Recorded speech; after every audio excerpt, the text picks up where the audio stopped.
ایک خاندان میں جھگڑا چل رہا ہے، والد صاحب، اب عجیب بات دیکھیں، کلفٹن یعنی اس اچھے ایریا میں رہنے والے لوگ ہیں، کروڑوں روپے چھوڑ کر گئے ہیں، مگر بھائی بہنوں میں ایسا ڈسپیوٹ ہے کہ جناب کسی کو وراثت نہیں ملی ہے۔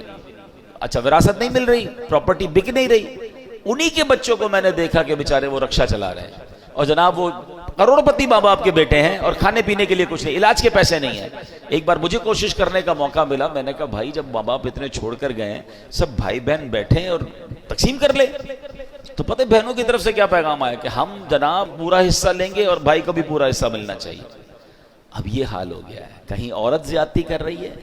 کہیں مرد زیادتی کر رہے ہیں، زیادہ تر مردوں کی طرف سے زیادتی سامنے آتی ہے۔ مگر آپ سوچیں کہ یہ وہ مسٹیک ہو رہی ہے ہمارے معاشرے میں جو اسلام سے پہلے ہوتی تھی،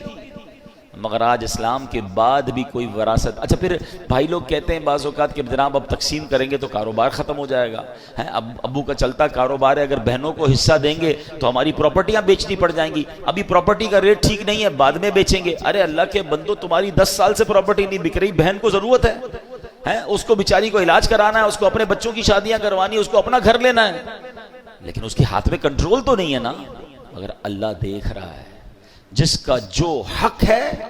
وہ وقت پر دیجیے۔ اور یہ والدین کا بھی ہمیں تھوڑا سا اس میں ایک کردار ادا کیجیے۔ جو والدین حیات ہیں، دیکھیں یہ ماں باپ کی ذمہ داری ہے نا کہ بچوں کو ایجوکیٹ کریں۔ ہمارے یہاں اصل میں بات نہیں کرتا کوئی کہ یار ابھی سے اپنے مرنے کی بات کیوں کریں، بھائی ابھی کر لینا، بعد میں یہی بچے آپ کے لڑیں گے۔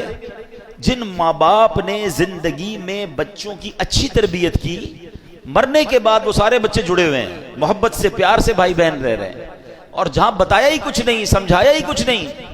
وہاں ہم نے گھروں میں لڑائیاں دیکھی ہیں۔ اچھے خاصے گھرانے کے بچے آپس میں ایک دوسرے کا گریبان پکڑ رہے ہیں کیونکہ بھائی ابو نے یہ کہا تھا، امی نے یہ کہا تھا۔ اچھا ایک اور مسٹیک بھی کرتے ہیں ماں باپ، چلیں یہ بات بھی میں کر لوں، وہی بات دین سے دوری ہے۔ بھائی مثال کے طور پہ ماں کسی بچی کے گھر پہ گئی اور جا کر کہہ دیا بیٹا مرنے کے بعد جو ہے نا میرا سونا جو ہے نا وہ تم نے لے لینا ہے۔ ابو کسی بیٹے کے گھر پہ گئے، کہا بیٹا وہ جو میں انتقال ہو جائے نا میرا پلاٹ تم نے لے لینا ہے، تمہارا ہے یہ پلاٹ۔ اچھا کسی بیٹے کو کہہ دیا یہ گھر تمہارا ہے، کسی کو کہہ دیا فلاں چیز تمہاری، بتایا کسی کو نہیں، خود دنیا سے چلے گئے۔ اب ایک بچہ کہہ رہا امی نے مجھے یہ کہا تھا، ابو نے مجھے یہ کہا تھا۔ او اللہ کے بندوں، اگر آپ نے کوئی ایسی وصیت کرنی بھی ہے تو سارے بچوں کو جمع کریں، ایک پیپر بنائیں نا، اور بتائیں کہ میرے مرنے کے بعد پہلے تو تقسیم شریعت کے مطابق ہو سکتی ہے، ایسا نہیں ہو سکتا کہ آپ کسی بچے کا حق کم کر دیں، کسی کا زیادہ کر دیں۔ جو شریعت نے کہا ہے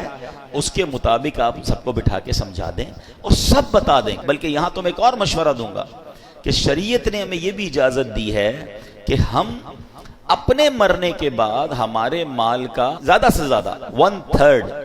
1/3 جو ہے وہ ہم کسی اچھے کام میں وصیت کر سکتے ہیں۔